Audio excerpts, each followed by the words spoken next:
Another video with DeMarco Gaming. This is going to be a impressions video on Cyberpunk 2077.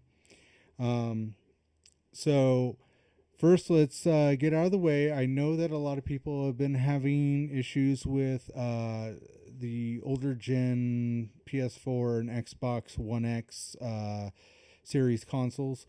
Um, I played Cyberpunk 2077 on a PS5 with a PS4 video game.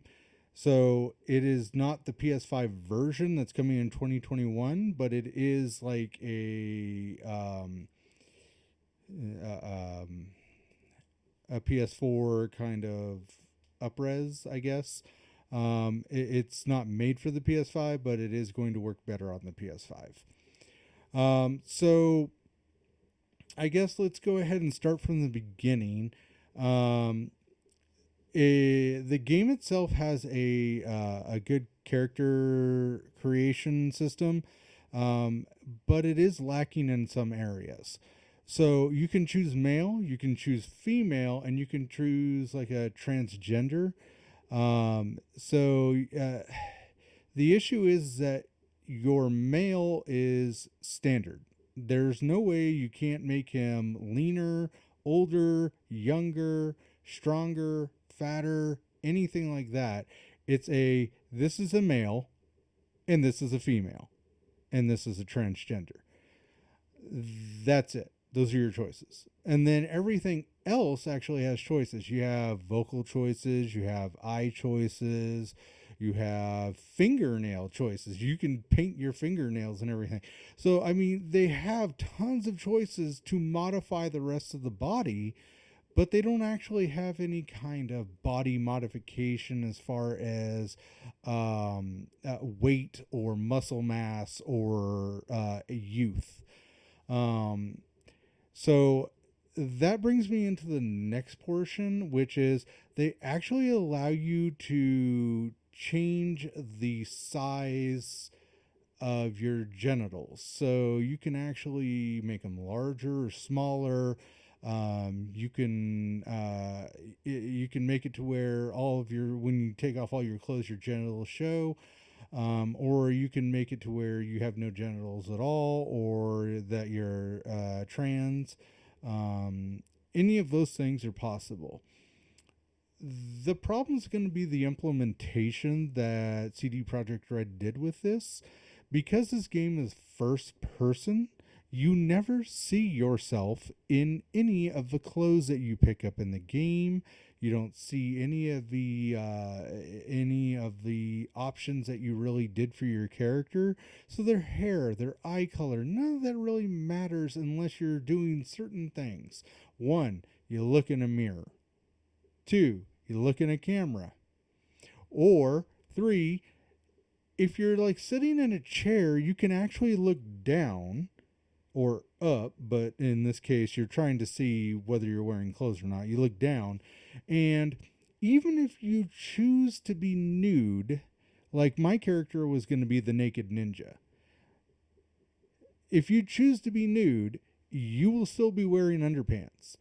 This is a first person game. Nobody is actually seeing this other than you anyway, unless you're streaming it, obviously. But as far as personality, it shows it in the game menu, but it doesn't show it in the actual world. So I'm not sure what they were trying to do there. In the initial launch of the game, it was clipping. If you look down, your genitals would clip through the underwear. Well, it sounds like they should have just made the option to remove the underwear, but instead they went the other direction and they patched out the genitals going through the underwear in a future update. So by 1.06, you no longer had that issue with the clipping, but you're still at the point where you have it in the menu, but you don't have it in the game world. So it's kind of they don't choose a direction. If you're going to have first person, you don't need all the modifications. If you're going to have all the modifications, your character should be visible so that you can use your character as you want them to be. Um, then going into the actual story. So the story was fine. It was clear. It was cohesive. Nothing really horrible. Um, I just it didn't click for me. I didn't feel it. So I got about 8 hours in. I started doing the heist mission, and there was some hacking you had to do. You had to find a computer chip that was in a cold storage, but I just I wasn't feeling like it was all that great for me. There was nothing wrong mechanically. There was nothing wrong story based. It just wasn't connecting with me. So as far as the graphics, the crashes that, like I said, everybody was experiencing on the base system, I did get some minor issues. So one, there was a frame rate issue, and I wouldn't say that it was a problem. Um, it never dipped so low that my eyes saw the frame rate issue, so I didn't see like clipping where it's gonna stutter it. I didn't see any slowdown where you kind of where you're gonna have kind of a almost like a it's not a jump skip. That would be a whole different issue, but you know what I mean, where your characters kind of clip, clip, clip, clip, clip, clip. Um, but if it does it in a fast enough way with your frame rate, you won't see the clipping. It'll just look like almost like the characters jumping spaces without the video clipping. Um, I didn't have anything like that. Instead, what I had was it was like your mind was able to perceive the frame rate drop because it's a variable frame rate. So as it becomes more intensive, it drops a little bit. And what ended up happening was my body, I started getting sick. After about 2 hours, I had to take about a 45-minute to an hour long break, maybe two, and then I came back and played some more. And that was something to do with the frame rate. And the other two were very minor. I had a graphical error where when I killed one of the enemies, their guns kind of just hung out in the air. But once you turned away from it and then turned back to it, it was gone. It was just basically that the system would not delete the weaponry while I was staring at it. So I had to actually move out of the camera's view and then back over again, and then they were gone.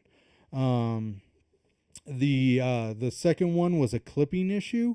As I was clearing out an area, I went to the end of a building, and there was a guy standing up on the second floor, shooting at me. I shot back. I killed him, and he fell backwards.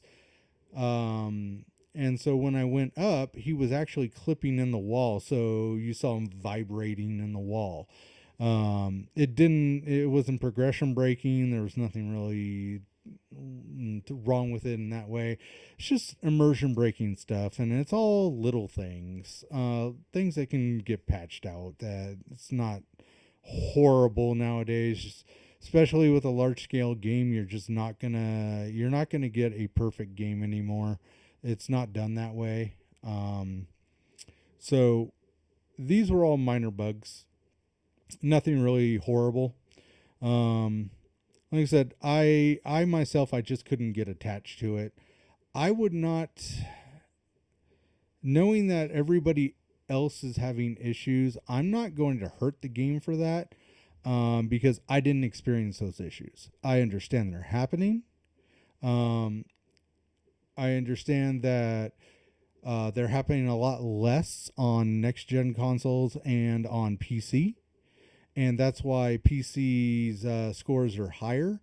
PS5 and Xbox Series X are also, their scores are higher, and the reason is because those those consoles and the PC is not experiencing all the same issues that the base PS4 and the Xbox One X is. So I would say that I would personally give this game probably around a 7.2. It's average. I don't have anything that makes me go, ooh, this is just amazing. And I don't have anything that's like, oh, that's just so terrible. It just, ugh. So honestly, I'll probably play it again in the future just to see after all the updates whether I kind of get caught up in it. But I would say anybody who's looking to play this game, stay away from the base PS4 and the Xbox One X, Xbox Series X, PS4 Pro. Even those are kind of having weird issues. They're saying that they're having like frame rate drops that are really bad. That's where you're starting to get that choppiness to the video. So I would say if you're going to play this game, play it on the current gen or on the PC. Those seem to be the most stable. Other than that, have fun if you can, and if not, at least what you're looking at this point. All right. Please like and subscribe, and I'll be doing more videos after I finish each game that I do. So I'll see you in the next video. Thanks.